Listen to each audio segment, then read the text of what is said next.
do texto, lá em Romanos, capítulo 9, mais uma vez nós permanecemos ali nos 4 versículos do 14 ao 18.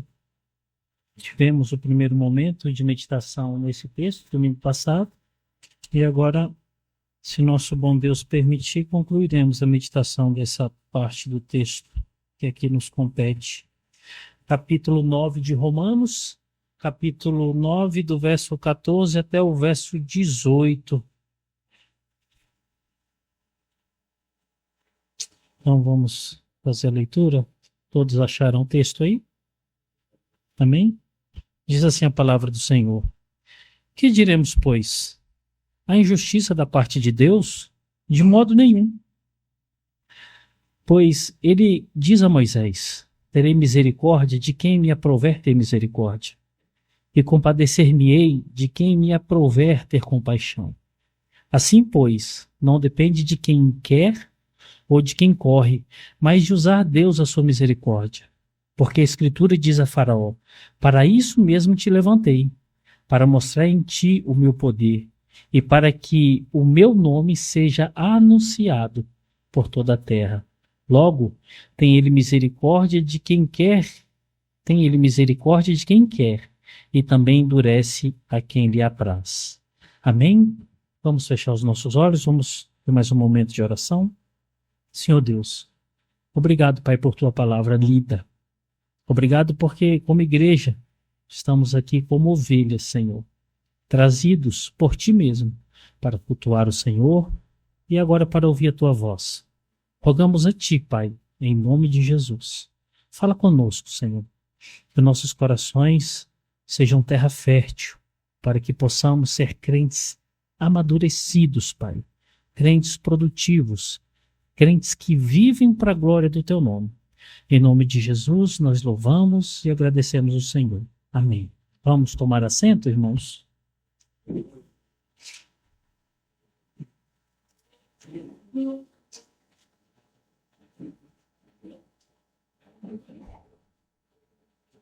Meus irmãos, nesse domingo, é o segundo momento em que nós nos dedicamos aqui ao do verso 14 até o verso 18. Paramos no domingo passado no verso 16, havíamos visto até a primeira parte do verso 16, em que Paulo aqui responde a uma demanda que estava na mente e no coração de muitos religiosos perversos, e mais uma vez com proposições totalmente contrárias, totalmente escalafobéticas em relação a Deus, nada a ver com a pessoa de Deus. E Paulo responde a eles de forma categórica: a injustiça da parte de Deus? Não, de forma alguma. Não existe injustiça na parte de Deus. Deus não é injusto. Pelo contrário, Deus é totalmente justo. Queridos, nós vimos que essa foi a pergunta que deu início a essa parte que nós estamos meditando. Por quê? Porque Paulo está diante de uma situação onde a contundência do seu discurso é muito forte. Muito forte porque aqui os irmãos que estavam ali em Roma recebendo esse tratado se deparam com uma situação interessantíssima e continuada, só que agora de forma cada vez mais esclarecida. Qual é? Que não existe salvação da parte de Deus para aqueles que abjogam sucesso e serem salvos porque são da parte de Abraão. Não existe isso. Nem todos que são de Israel são israelitas. Nem todos que se autoproclamam filhos de Abraão são salvos. Paulo está dizendo não, de forma alguma. Existe sim a linhagem da promessa, mas não são todos. E esse posicionamento bíblico, esse entendimento teológico e esse posicionamento que vem da palavra de Deus lá de textos idos, lá de tempos atrás, se faz muito categórico e inquestionável. Paulo mostra de forma muito bem feita. No verso 14, Paulo deixou claro que não há injustiça na parte de Deus. E ele começa o seu discurso dizendo: de forma nenhuma, Deus não é injusto. Deus é justo. Deus é bom. Deus é santo. Vimos isso no domingo passado. Vimos também no verso 15. Os irmãos olhem aí na Bíblia de vocês.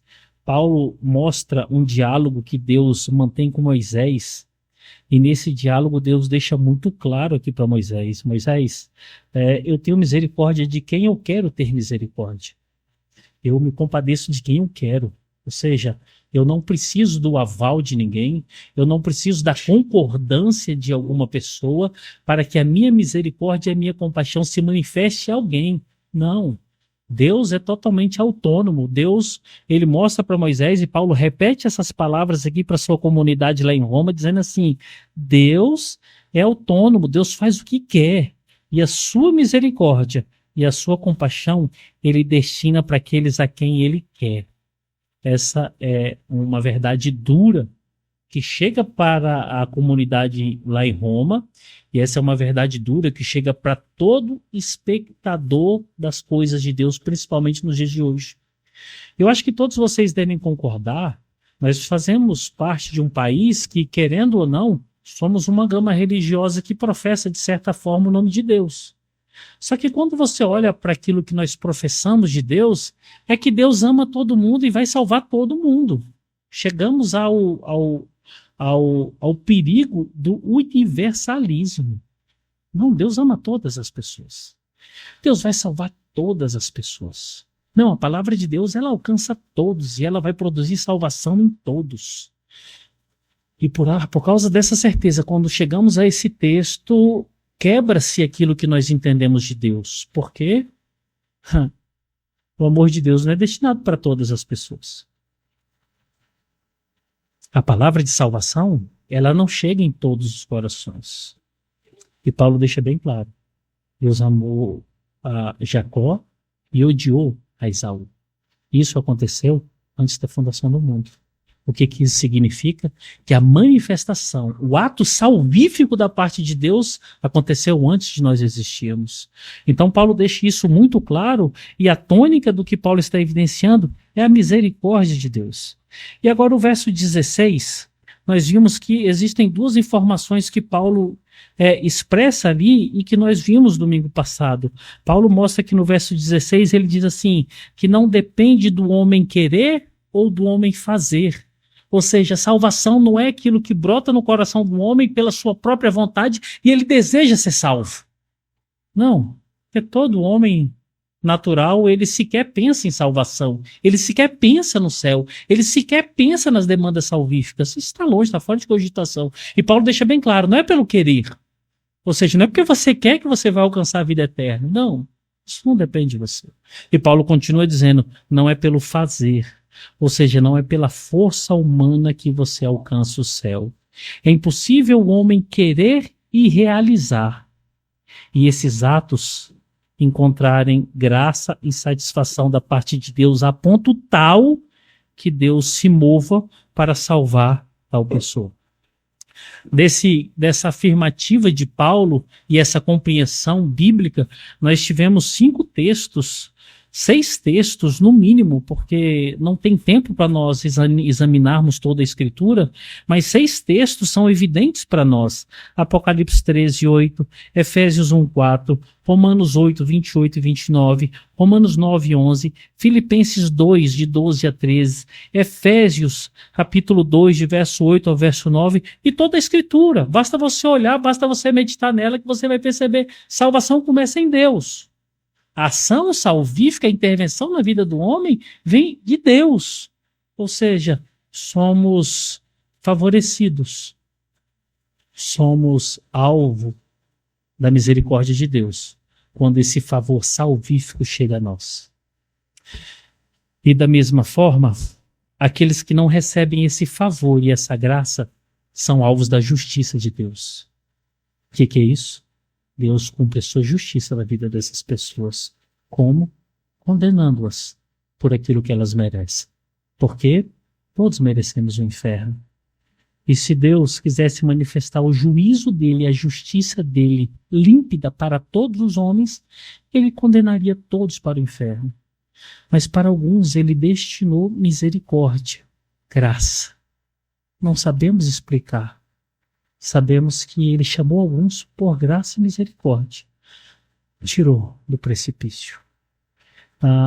Se faz muito simples naquilo que nos compete, tentarmos olhar para pessoas que alcançaram, estão debaixo dessa misericórdia, pessoas que estão debaixo do juízo, e me recordo do que eu estava hoje podendo, junto com minha família, ter como o nosso culto familiar.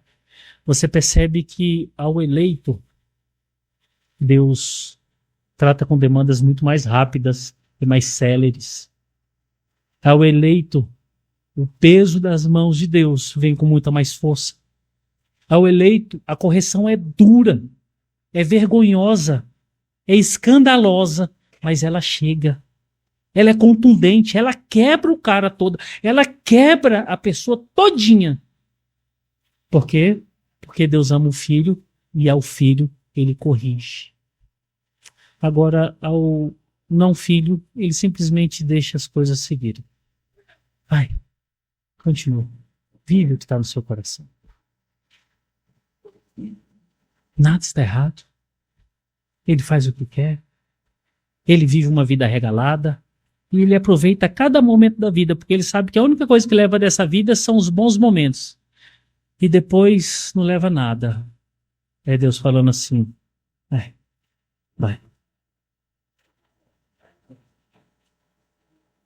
Esse é um dos sinais dos eleitos. Esse é um dos sinais, uma das marcas do reprovado.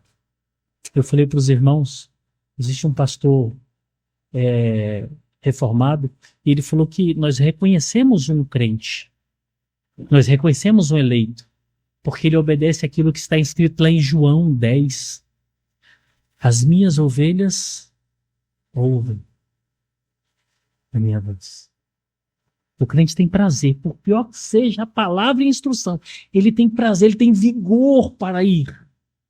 A marca de um eleito de verdade, ele ouve. Ele está ouvindo a voz do mestre. E a outra marca? Os pés. As minhas ovelhas me seguem. Quando você olhar para um crente, ele tem que parecer com Jesus Cristo. Se ele não parecer com Jesus Cristo, provavelmente ele é um pseudo-crente. Ele é um eterno convencido. Essas são as nossas marcas. Nós ouvimos a voz de Jesus. Nós seguimos a Jesus. Tem um vídeo que mostra, e aí depois disso apareceram vários outros, mas que mostra uma criança surda, né? E eu não sei o tamanho da problemática, mas ali aquela criancinha está naquela luta e eles querendo colocar o aparelhozinho nela e ela tentando se desvencilhar da força, mas quando coloca o aparelho e a mãe dela fala, ele regala os olhos. Tudo novo, ela está escutando. Assim é o crente. Assim éramos nós, cegos, surdos e loucos. Vivíamos para o mundo, vivíamos para o nosso próprio umbigo e seguíamos a vida. Mas de repente colocou-se um aparelho no nosso ouvido e nós ouvimos. E a voz suave de Jesus chegou no coração. Você fala assim, nossa, meu Deus, é tudo novo. Eu hoje escuto, eu hoje vejo. Eu hoje me movimento de forma contraditória aquilo que eu me movimentava e aquilo que o mundo se movimenta nos dias de hoje. Irmãos, como é difícil nós encontrarmos um crente nos dias de hoje. Como é difícil você ver um crente hoje. E parece que cada dia está um pouquinho mais difícil. Infelizmente. Por quê? Porque são poucos que estão escutando a voz do Senhor. Por quê? Porque são tão poucos aqueles que têm coração transformado. E eu não estou falando no mundo. No mundo realmente é quase impossível de você encontrá-los. Estou falando dentro da igreja. Está escasso. Eu espero que eu e cada um de vocês sejamos sal para essa terra. Sejamos luz para esse mundo. E possamos, dentro das nossas casas e dentro das nossas igrejas, temperar com sal. Mostrar luz. Porque fomos chamados para tal. Se não vivemos assim, tem alguma coisa errada. Esse foi o discurso de Paulo até aqui que nós meditamos. E nós continuamos no verso 16. O verso 16, onde Paulo continua, e vem para a segunda parte do verso 16. Olha aí na sua Bíblia. O verso 16 ele fala assim: assim, pois, não depende de quem quer ou de quem corre, mas de Deus de usar a sua misericórdia. Só para ter certeza, não foi falado isso domingo passado, né? Eu marquei aqui com a lapiseira, mas não foi falado. Porque eu lembrei de um fato, de uma irmã que falou assim: você reconhece quando o pastor ele é um bom pastor, é que ele faz piadas bem sem graça. E tem uma piada aqui no meio, e eu estou lembrando do Alex, porque o Alex já está sendo considerado quase um bom pastor. Eu tenho quase certeza que eu não falei dessa parte. Misericórdia. Tem que, eu não vou falar quem foi que falou. Não vou falar. Mas o Alex está envolvido nesse meio, já está fazendo as piadas sem graça, já é bom para ser pastor. Mas, irmãos, olha só. A demanda aqui ela é certa. A salvação ela é pela misericórdia. Não são pelas ações humanas. Paulo conclui aqui na primeira parte do verso 16, mostrando que não é pelo desejo e nem pela força. E ele conclui, não deixando espaço vago e em branco para que alguém possa elocubrar alguma coisa. Já que não é pela força ou pelo fazer, deve ser por algum favor de alguma pessoa. Já que não é pelo desejo e nem pelas ações humanas, é simplesmente pelo fato dele professar alguma fé. É simplesmente pelo fato dele ser bom. Isso é a salvação. Não, Paulo fala assim, não, salvação não tem nada a ver com isso. A salvação está atrelada à misericórdia de Deus. Deus olhou, antes da fundação do mundo, o estado de queda a qual nós estávamos e foi misericordioso com alguns de nós. Então, essa misericórdia, ela nos alcançou. Verso 16, a parte que deve estar em tônica no nosso coração é essa. Mas de Deus usar a sua misericórdia. Que tamanho é a misericórdia de Deus, irmãos? Vocês já pararam para pensar nisso? O que é a misericórdia de Deus? Já tentaram entender isso?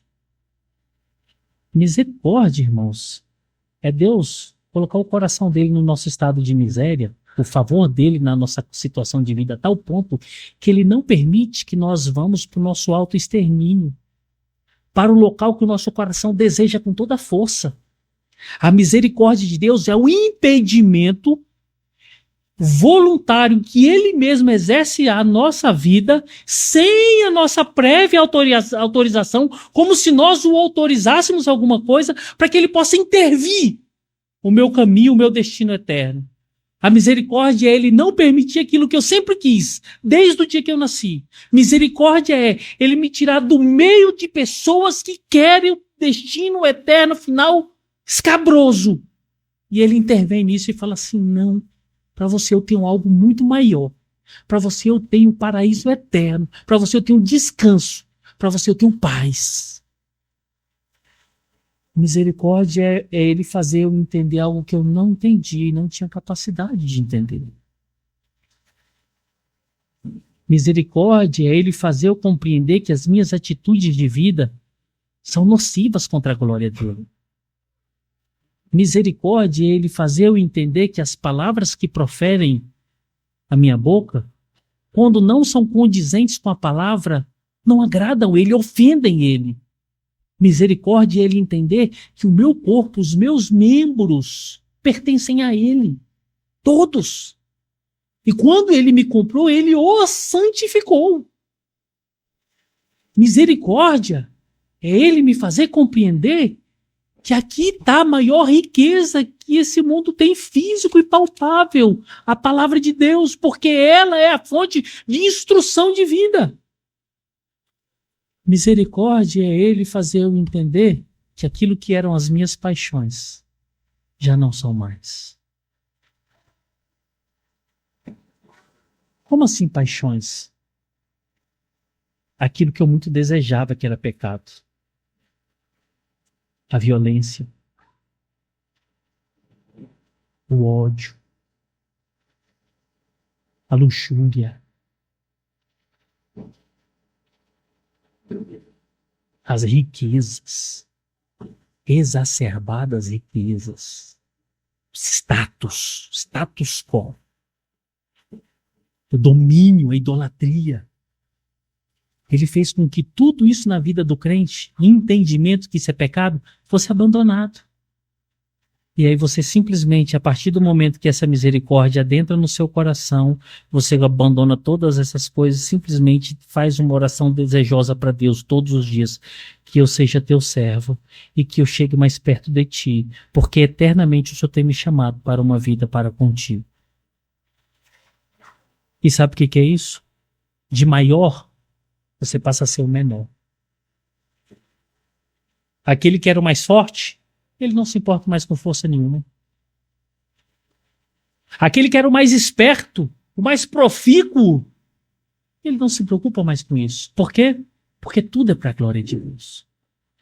Misericórdia é ele mudar o rumo do seu destino eterno, a qual você não conseguiu. Sabe o que eu entendo quando eu começo a perceber o que é misericórdia? Que eu preciso demais da misericórdia de Deus. Porque eternamente eu ia para um local terrível, doloroso e quente. Ele me tirou de lá e eu não merecia. E agora ele me coloca no local de paz, tranquilidade, gozo e felicidade eterna.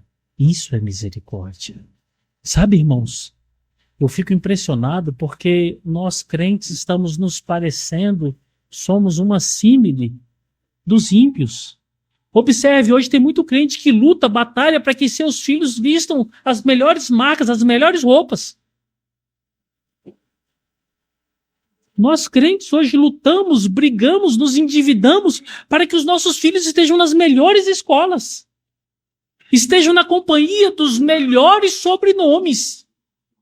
Nós crentes estamos lutando para que os nossos filhos alcancem um status que socialmente sejam admirados. Nós crentes estamos produzindo nos nossos filhos uma consciência de que eles são melhores do que os outros, que eles precisam ter mais do que os outros, que eles precisam estar numa posição muito melhor do que os outros. Aí você fala assim, isso é igual ao mundo, ok. Mas isso vem de Deus? Isso é semelhante à misericórdia? Quanto mais eu coloco no coração do meu filho o desejo que ele tenha todas essas coisas, mas eu afasto ele da misericórdia e da simplicidade de Deus. E com isso eu não estou dizendo que os nossos filhos devam ser depauperados, carcomidos, falidos. Não. Mas misericórdia, o primeiro entendimento que eu vivo misericórdia de Deus é que eu sou distinto, separado desse mundo dos dias de hoje. E a primeira coisa que eu devo ensinar para o meu filho é que não importa onde quer que ele esteja, Cristo vai estar com ele. Não importa se ele nasceu no Anchieta, no Santa Lúcia, no Albert Einstein, ou se ele nasceu numa manjedoura. Se ele é de Deus, ele sempre vai estar acompanhando.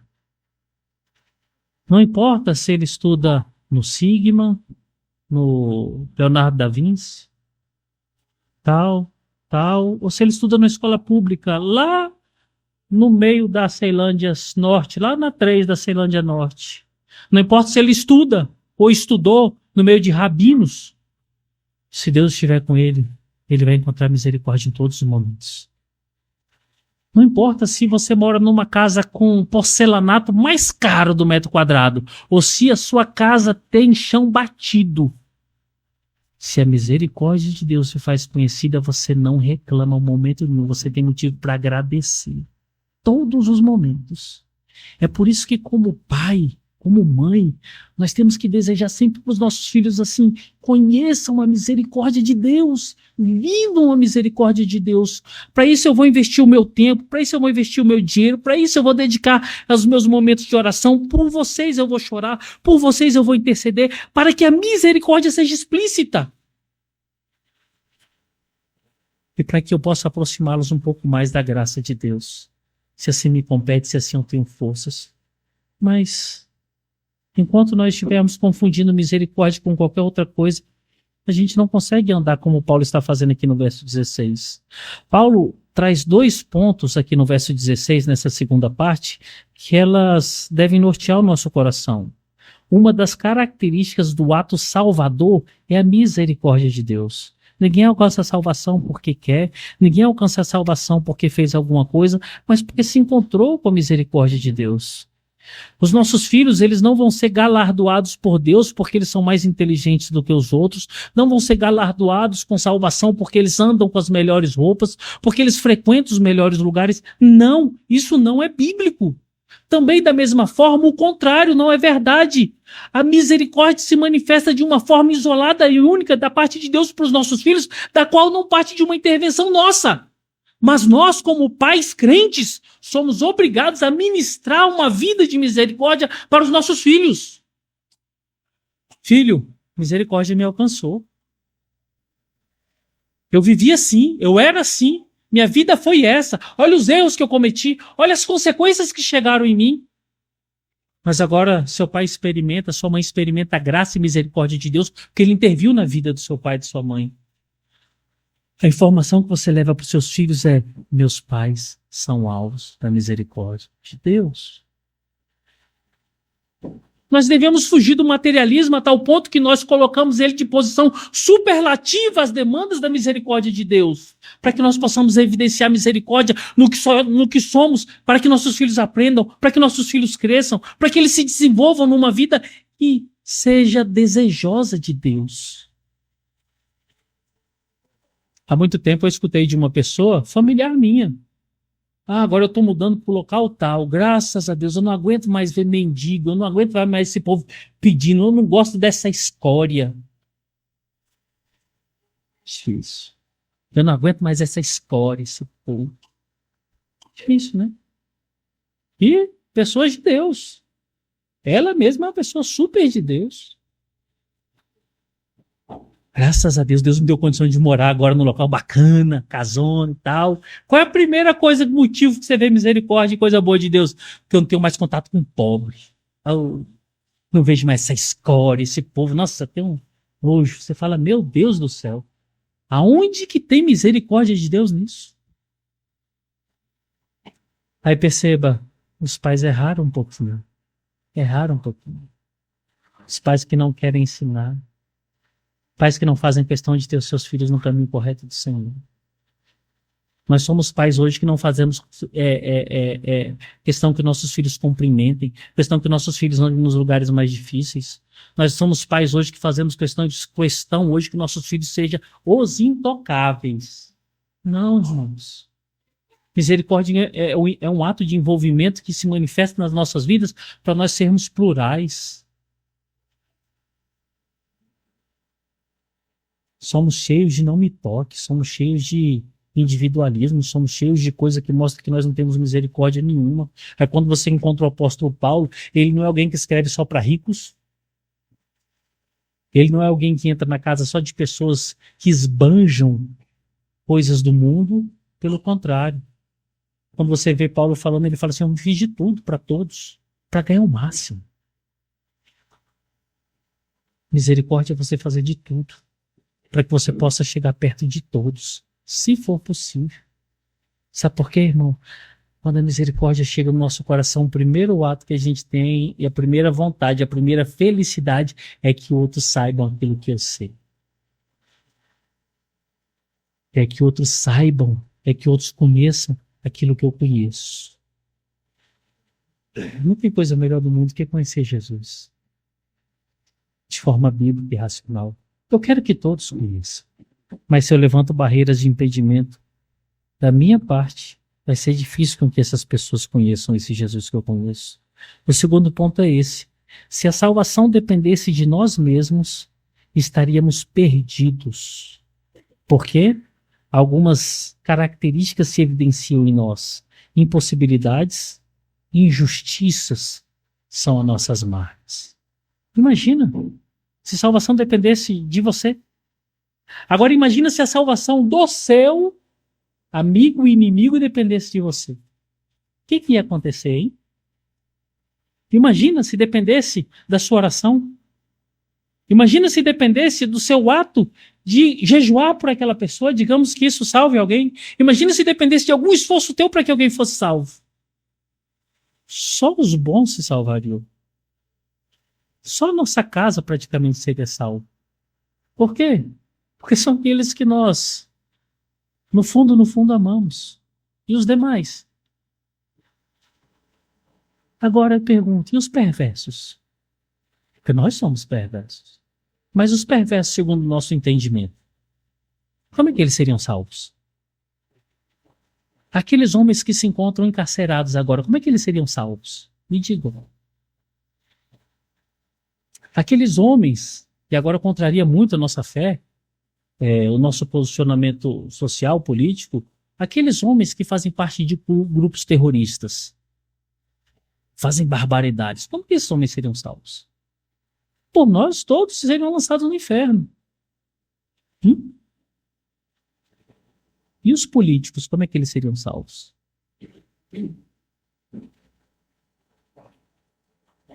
Se a sua salvação, a salvação de qualquer outra pessoa do mundo, dependesse de outro humano, seria uma catástrofe.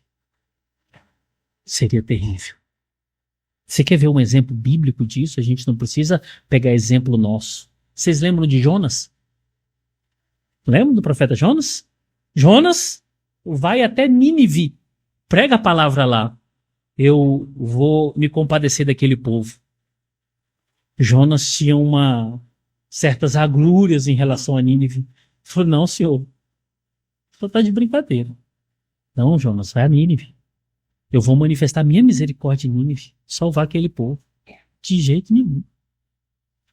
Jonas foge do chamado de Deus, em que ele seria o pregador da justiça para um povo inteiro. Ele entra no barco e foge, para fugir do chamado de Deus. Eu vou para longe de Nínive, porque se depender de mim, aquele povo vai tudo para o quinto dos infernos. Aí você imagina se Deus olha para Jonas e fala assim, rapaz, agora eu tenho que chamar outro, porque Jonas não vai cumprir minha vontade. Não. Jonas vai cumprir minha vontade. Se eu agitar essas águas, fazer uma boa chuva, esse cara vai para dentro de uma baleia, ele vai voltar e vai cumprir minha vontade. A Bíblia fala que viu uma tempestade muito forte. Iam ser náufragos, iam perder tudo, iam afundar. Jonas desperta. É a ira do Senhor. Jonas, é. O que a gente tem que fazer? Joga no mar, vai passar. Foi pro mar. Naquela hora veio um grande peixe e engole Jonas. Ele teve que aprender 3 dias no ventre de um grande peixe. Que salvação de uma nação inteira não depende do querer dele e nem do fazer dele, mas da vontade do Senhor. Esse grande peixe cospe ele na praia. Da praia onde ele esteve até Nínive era uma caminhada distante, viu? Tem muita gente que acredita que ele foi cuspido em Nínive. Não. Ele, além de ser cuspido na praia, ele teve que percorrer centenas de quilômetros para cumprir a vontade do Senhor. Deu tudo bem, deu tudo certo, ele foi e fez. Fez. A palavra do Senhor veio, houve quebrantamento, transformação. Deus trouxe salvação para aquele local. E Jonas? Jonas vai para um local para chorar e se decepcionar porque aquele povo foi salvo. E Jonas é o nosso representante. Você imagina, Deus chega para você e fala assim, depende de você a salvação de fulano, vai lá e faz isso por ele. Eu? Esse camarada feriu meu pai, feriu minha mãe, destruiu minha família. Ele? Não. Quer que ele vá, mas depende de você. Não, ele vai para o inferno. Jonas nos representa. Só que a vontade do Senhor não está restrita a homens. Quando você olha os judeus e os ímpios, os judeus olhavam para os ímpios e os chamavam de cães. Judeus não se relacionavam com ninguém. Judeus, quando se relacionavam, era um relacionamento em que tinha aquele povo como uma plebe, um povo desviado, afastado e que merecia os castigos de Deus. E quando olhavam para eles, eles falavam assim, nós somos o povo de Deus, nós somos salvos, em nós existe a salvação. Os demais? Nós, nos dias de hoje, quantas vezes nós crentes dizemos e dissemos que as outras religiões são todos perdidos? Quantos de nós não oramos por outras pessoas? Quantos de nós não oramos por outras demandas religiosas? mas nos acomodamos na certeza das nossas salvações, da nossa salvação. Quantas vezes? Isso é um sinônimo de um afastamento da misericórdia de Deus. Tem uma historinha que mostra bem esse relato e mostra quem nós somos. Diz que um casal aqui na Terra estava muito difícil o relacionamento e a esposa havia sido traída, injustiçada, muito, muito dolorida, e ela morre. Ela vai para o céu. E quando ela chega no céu, o anjo lá na porta a recebe e fala assim: ô filha, estou vendo aqui seu histórico, o seu nome está aqui no livro. Realmente você faz parte do céu, você só tem que passar por um testezinho. Ela, qual o teste? Só letra a palavra amor. Aí ela, A-M-O-R, N-O-R. Seja bem-vindo. E ela entrou. Desfrutou do paraíso, aquela festa, aquela felicidade. Só coisa boa, imagina, estava no céu. E um dia ela estava passando pela porta do céu, o anjo falou assim: filha, fica aqui, que eu preciso resolver uma demanda. O outro anjo que chega no plantão não chegou. E ela vai para a porta. Quando ela está na porta, imediatamente chega o ex-marido. O ex-marido, depois que ela morreu, ele teve uma vida transformada. Foi outro homem. Ela olhou para ele, ele olhou para ela: ué, você aqui? É eu que te pergunto o que você está fazendo aqui. Aí ela falou assim: olha, eu estou vendo seu nome está aqui, mas estranho, nossa, você foi tão ruim, mas seu nome está aqui no livro de ser salvo. Puxa vida, é. Ela falou assim: você precisa só de passar um testezinho. Só letra para mim a palavra Arnold Schwarzenegger. Dependia dela, tá vendo? Marlene? Ou seja, ela fechou a porta do céu para ele. É sério. Era para ele soletrar amor. Ela falou: Arnold Schwarzenegger. Fechou a porta do céu, não tem como ele entrar. Irmãos, se salvação dependesse de nós, imagina nós no lugar daquela mulher. Chega o seu adverso, chega aquela pessoa ruim. Você imagina, você está lá no céu, quando de repente você olha lá na porta, chega o Lula. Já pensou? Ei, rapaz. Esses somos nós. Você falaria para ele assim: só letra amor, ele já não entrava mais. Então essa é a tônica.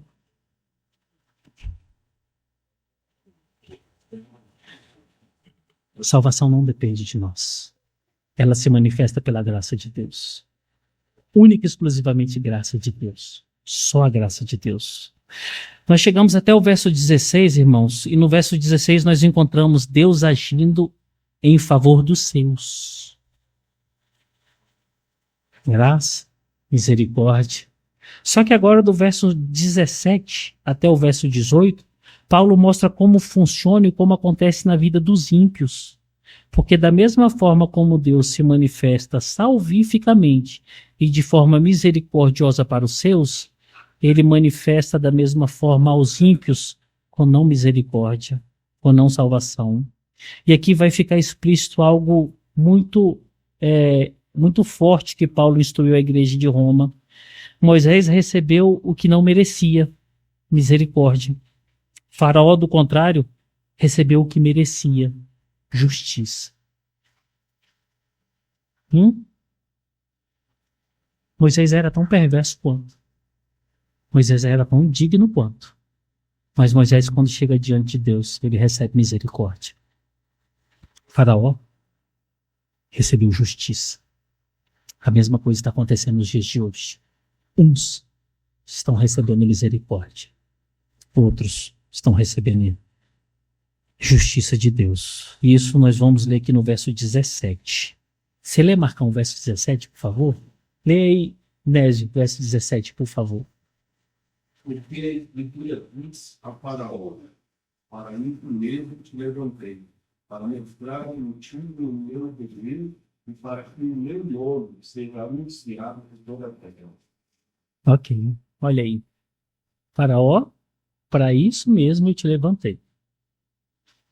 Quem é a pessoa ativa desse texto? Deus. Quem é o passivo? Faraó. Quem exerce o agir, a influência e a ação? Deus. Quem sofre com a ação de quem? Faraó. Paulo está mostrando aqui para essa igreja em Roma, dizendo da seguinte forma: Deus disse de Faraó: eu te levanto. Eu te constituí para em você, manifestar a minha justiça. E aqui nós entramos naquela tensão das Escrituras. Responsabilidade humana. Soberania divina. Faraó podia fazer o que quisesse. Ele não mudaria a soberania de Deus. E a soberania de Deus escolheu Faraó para que ele executasse todas essas coisas e no final ele fosse condenado. Essa é a justiça de Deus. Deus prepara uma criança, um infante. Trabalha na vida dele toda. Educação, família, preparo militar, preparo de guerra, preparo de todas as formas, de todas as ciências. O cerca de pessoas específicas. Do início ao fim da vida dessa criança, ao momento que ele se torna faraó, o homem mais poderoso do mundo, provavelmente, para que ele cumpra a vontade de Deus. Ou seja, Deus age na raça humana, em todo o cosmos, com mão poderosa e nada foge dos seus desígnios. Faraó foi levantado para ser destruído. Eu acredito que todos vocês conheçam a história de Faraó e a história de Israel, lá cativo no Egito. A Bíblia fala que Moisés vai a Faraó, e Moisés, antes de ir a Faraó, Deus fala para Moisés assim: Moisés, eu vou tirar vocês daí com mão forte. Para isso, eu vou endurecer o coração de Faraó. Para isso, eu vou impossibilitar Faraó de cumprir aquilo que ele quer. Porque vai ser tão duro, vai ser tão contundente, vai ser tão impossível dele resistir, que eu tenho que endurecer o coração dele. Aqui nós encontramos algo extremamente foge das nossas possibilidades humanas. Deus endurece corações endurecidos. Puxa vida! Faraó já tinha um coração duro, porque era ímpio, e Deus endureceu o coração dele. A Bíblia diz que Moisés, junto com Arão, chega para Faraó e fala assim: Faraó, é preciso que você libere o povo, para que o povo vá adorar a Deus e vá para o deserto. E a Bíblia de imediato fala: Deus endureceu o coração de Faraó. Que conversa é essa? Sai o povo daqui? Não, vocês estão tendo muita folga. Aumenta os castigos, aumenta o trabalho. Deus endureceu o coração de Faraó. Moisés fala assim: olha, vão começar a vir pragas aqui. Besteira.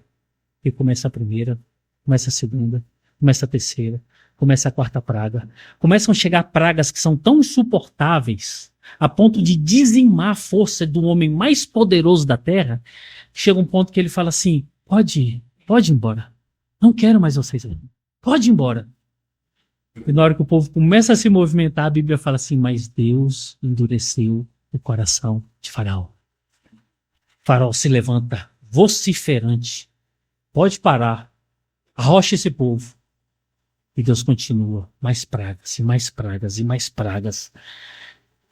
Vários momentos o Faraó fala: vai embora, pelo amor de Deus. Vai embora que eu não aguento mais. E a Bíblia fala: Deus endureceu o coração de Faraó.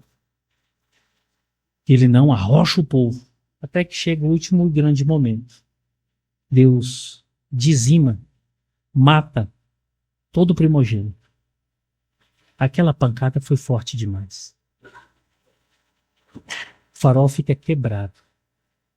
E ele manda o povo ir embora. Destruído. Eu imagino, o cara perdeu um filho. Primogênito, principalmente primogênito, que era a expressão máxima do relacionamento, da expectativa de um pai. E quando o povo está aí no caminho do deserto, a Bíblia fala que Deus endureceu o coração de Faraó e dos seus generais. Olha só. Que besteira é essa que nós fizemos? Aí vai cavalos e cavaleiros encontram o mar, para que sejam exterminados por Deus, para que Deus cumpra seu propósito justo e santo na vida de Faraó. Quando Paulo mostra isso para essa comunidade que está ali em Roma, ele está falando assim: Deus intervém na vida daquele que ele chamou para a vida eterna, para ser um salvo.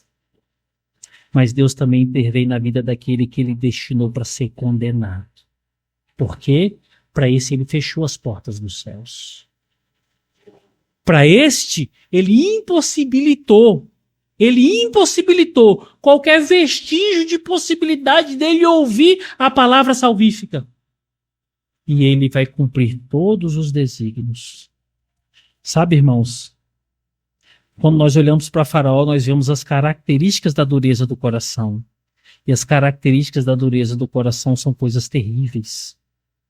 São coisas que o homem consegue ir a tais extremos que hoje a gente até se assusta o que é capaz de um homem de coração duro fazer. Faraó fez. Faraó fazia. Ele tinha um coração duro. E Deus endureceu mais ainda o coração dele. Agora, sabe o que me assusta, irmãos? É perceber que muitas dessas características de um coração duro, semelhante ao de Faraó, se fazem presente nos dias de hoje.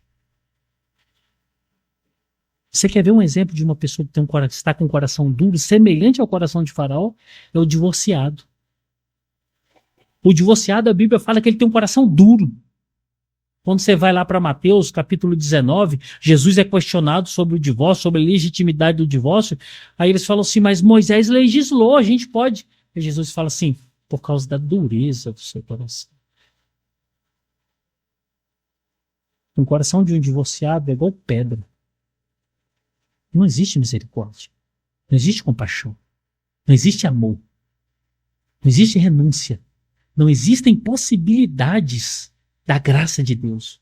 Porque a única coisa que tem na cabeça dele é eu preciso ficar bem. E esse miserável, essa miserável, tem que tomar fumo. Tem que se prejudicar. Por quê? Porque eu não posso mais passar por isso. Um divorciado, ele mente. Alguém que começa o processo de divórcio, ele calunia. Ele xinga. Ele destrói a imagem da pessoa. Ele inventa. Ele projeta coisas. Ele faz coisas totalmente absurdas. Por quê? Ele está duro de coração. Empedernido. A palavra não entra, a palavra não transforma, não existe possibilidade de salvação, de transformação, de mudança. A pessoa entra num processo, numa caminhada que não tem fim. Até o dia que ela chega numa parede ou então numa carreta e percebe que o que ela fez estava totalmente errado. Nós sabemos que hoje, infelizmente, muitos de nós passamos por esse processo.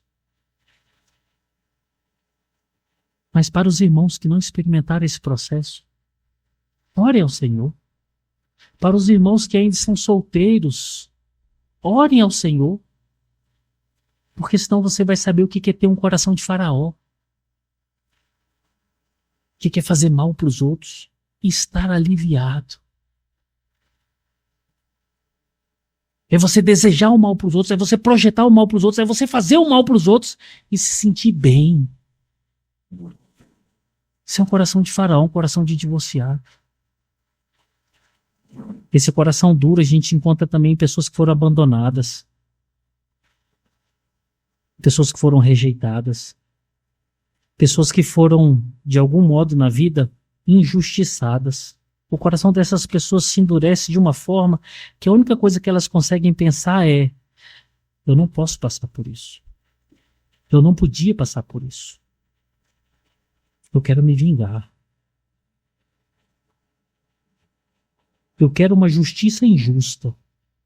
Eu quero passar um caminhão por cima de quem quer que seja, para que tal pessoa experimente aquilo que eu estou passando, aquilo que eu chorei, aquilo que eu senti.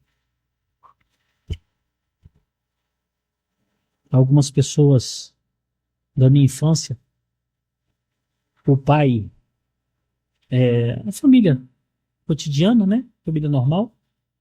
O pai havia decidido no seu coração se entregar aos prazeres da vida quando as filhas ainda eram menininhas, pequeninas, criancinhas de tudo. E o pai era uma pessoa muito próspera. A família vivia, de certa forma, prosperidade, tinha condições financeiras. O pai se aventurou nas delícias da vida. Mulheres, jogos, prazeres, viagens, e abandonou mãe e 2 filhas.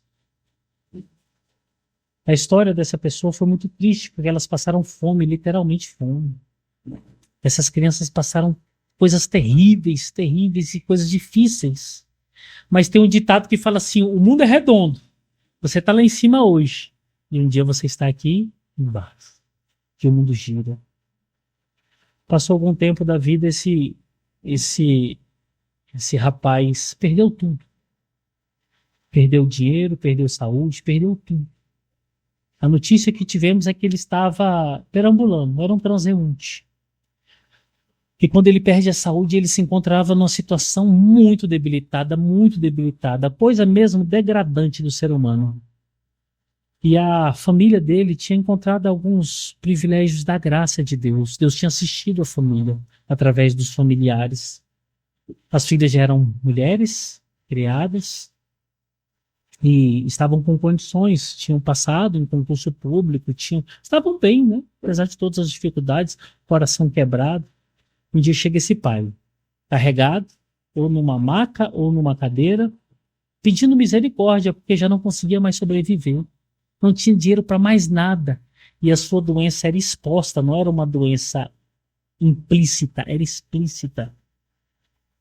E a mãe ainda pensou em pegá-lo para cuidar. Mas as filhas falaram assim, deixa ele morrer. Que ele morra com a doença dele, que ele morra de fome. Que ele experimente as piores coisas do mundo. Eu nunca mais tive notícia dessa família. Mas esse é o coração de Faraó. O coração destinado para a vingança. O coração destinado para os ódios. Um coração que quer matar. Um coração que quer destruir.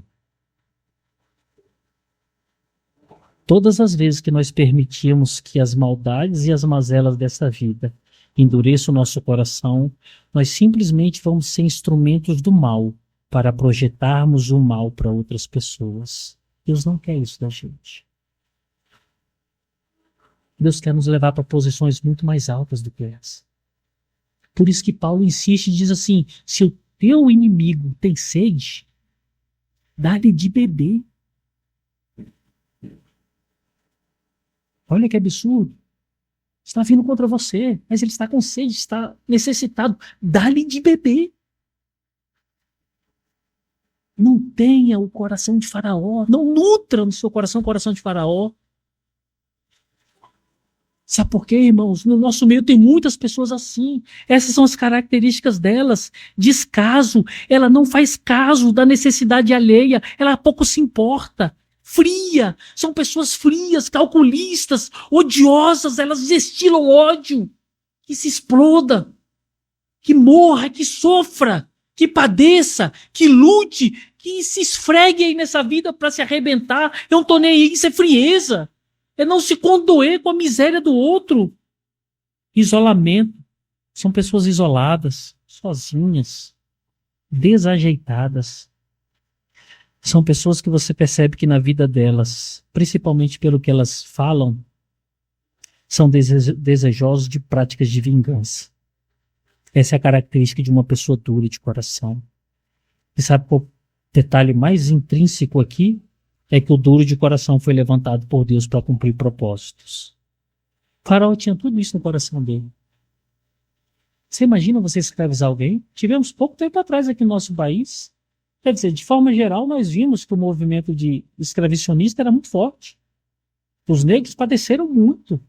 Os abusos que esses homens faziam. Eu esqueci o nome do autor. Eu comecei a ler os poemas dele. Poemas negros.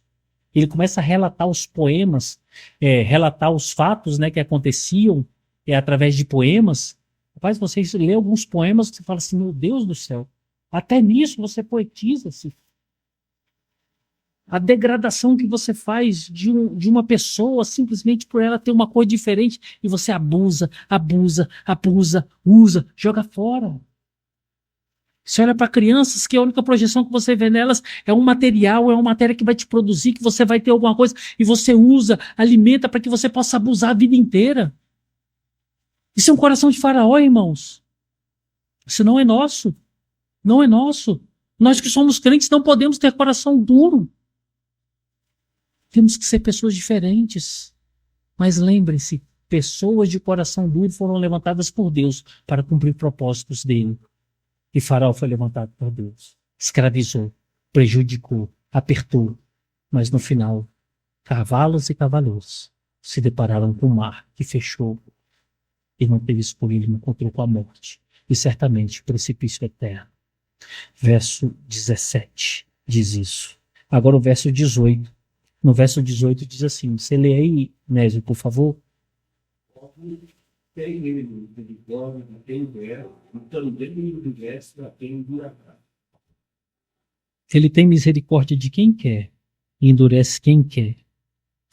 Dois ensinos são evidenciados aqui no verso 18. O primeiro deles, Deus. Tudo gira em torno dele. Deus. Nada gira em torno da humanidade. Nada gira em torno das religiões. Nada gira em torno de qualquer que seja a pessoa. Deus. Tudo gira em torno de Deus. Deus manifestou misericórdia para fulano de tal. Deus manifestou. Ele é o dono da ação. Ele é o dono da salvação. Deus manifestou juízo para fulano de tal. Deus de novo. Ele manifestou. Ele fez. Ele condenou aquela pessoa através da sua justiça. Aquele que foi alcançado pela misericórdia, ele podia ser contraditório a isso? Não. Aquele que foi levantado para o juiz, ele pode ser contraditório a isso? Não. Porque tudo gira em torno da soberania de Deus. E é até interessante, né? As pessoas usam a expressão Deus, Deus, Deus. Mas quando eles vão falar dos atributos de Deus ou Deus agindo, deixa de ser Deus. Por quê? Deus tem que perguntar se você quer. Deus tem que perguntar se você vai fazer. Não, Deus é soberano. Paulo está nos ensinando aqui. É Deus. E o segundo ensino é esse. O endurecimento e a incapacidade dos ímpios de ir a ele foi estabelecido na eternidade e é executada no presente. Ou seja, o ímpio na eternidade. Quando Deus projetou todas as coisas, o ímpio foi impedido de ir até ele. O ímpio foi impedido de ir até Deus. Ele não pode ir a Deus. E ele não vai até Deus. Por quê? O Espírito Santo não vai falar do seu coração. João Calvino fala assim, a voz de Deus ressoa o mundo inteiro, mas ela só penetra o coração de quem está ordenado a salvação. A palavra do Evangelho só vai no coração dele. E o ímpio, o Espírito não coloca aquela palavra no coração dele. Ele vai morrer nos seus pecados. Ele vai morrer depravado. Ele vai morrer doente. Ele vai morrer certo que é merecedor de todas as coisas boas dessa vida. Porque a palavra não entrou no coração dele. Pastor, tem respaldo bíblico para isso? Tem. Mateus capítulo 13. Olha aí na Bíblia de vocês. Mateus capítulo 13. A partir do verso 10. E nós vamos encerrar aqui. Olha o que diz a palavra do Senhor. Então se aproximaram os discípulos e lhe perguntaram: por que lhes falas por parábolas? Olha o questionamento. Por que o Senhor fala por parábolas, Senhor? Verso 11. Ao que respondeu: porque a vós outros é dado conhecer os mistérios do reino de Deus. Qual é o resto do texto? Mas aqueles não lhes é isso concedido. Por que por parábolas? Porque para vocês é dado o privilégio e a graça, a misericórdia de conhecer os mistérios. Para vocês. E a Bíblia fala que a fé vem pelo ouvir e ouvir a pregação. Aí agora ele fala assim, mas para esses outros não é dado a misericórdia, a graça, o privilégio de ouvir o Evangelho. O que é isso? Jesus está pregando, irmãos. Jesus está falando. E como é que eles não estão ouvindo? O Espírito não está levando a palavra ao coração dessas pessoas. Mas aos outros, aqueles a quem foi lhes dada a oportunidade de conhecer o mistério do Evangelho, o Espírito coloca a mensagem no coração. É por isso que a voz de Deus está ressoando o mundo inteiro. Ela está batendo nos rincões desse mundo. Mas tem muitas pessoas que a voz entra por esse ouvido e sai pelo outro. Eles não se sentem, eles estão inermes, impossibilitados de ouvirem, porque o Espírito de Deus não colocou nos seus corações. Mas alguns, o Espírito pega essa palavra e coloca no fundo do seu coração. E aí começa a transformação de vida. Verso 12. Pois ao que tem, se lhe dará, e terá em abundância. Mas o que não tem, até o que tem, lhe será tirado. Por isso, lhes falo por parábolas, porque vendo, não veem, e ouvindo, não ouvem nem entendem, de sorte que neles se cumpre a profecia. Olha aí. Nós entendemos de forma macro e teológica, e vimos na exposição desse mesmo texto, alguns domingos atrás, como é que se deu a reunião trina antes da fundação do mundo, aquela reunião maravilhosa, o Deus Pai projetando a construção, o Deus Filho se dando como executor da justiça, aquele que morreria, que justificaria, e o Espírito Santo falando assim, eu consolidarei esse ato no coração dos seus. Isso começou antes da fundação do mundo. Apocalipse, capítulo 13, verso 8. E Deus começou a manifestar isso através dos profetas, dizendo, o Filho vai falar por parábolas. Para quê?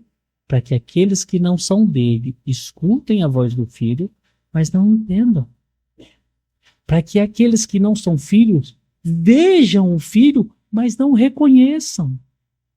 Para aqueles que não são filhos, vejam o caminho da salvação, mas não o trilhem. Por quê? Porque não foram chamados para tal. Você é filho. Você está escutando a voz do Evangelho. É duro, é cortante, é forte, é impactante, mas é a voz do Evangelho. O filho escuta, o filho ama essa voz. Verso 14, verso 15. Porque o coração deste povo está, olha a característica do coração do povo. O coração do povo é endurecido, irmãos. E aqui o coração endurecido passa por uma outra problemática. Deus endurece o coração de endurecidos. Eles não vão conseguir entender.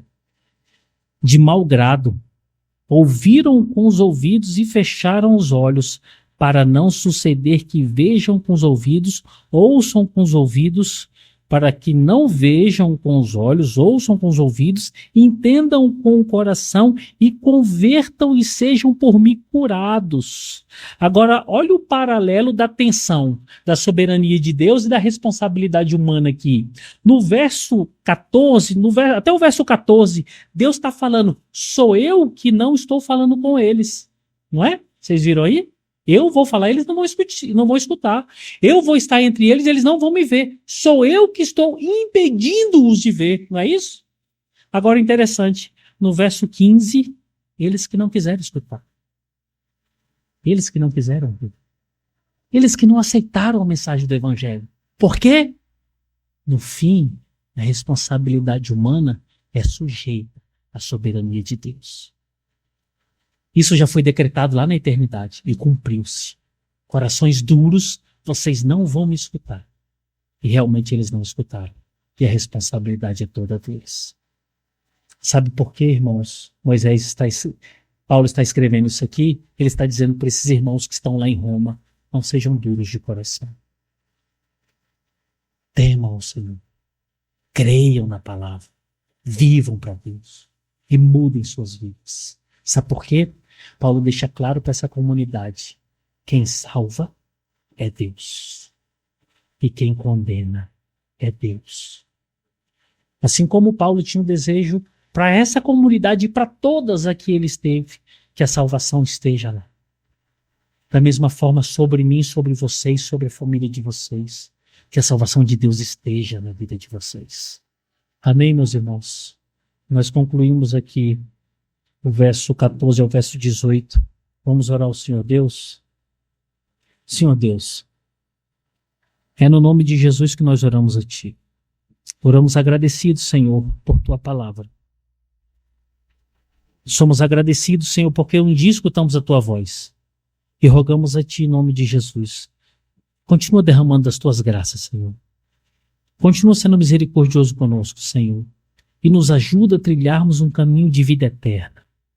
Ajuda, Senhor, a sermos cada dia mais desejosos pela vida eterna. E, Pai, não nos entrega ao nosso coração mau, perverso. Afasta-nos de nós mesmos, Senhor, e conduza-nos por caminhos verdejantes, para que o Senhor seja glorificado.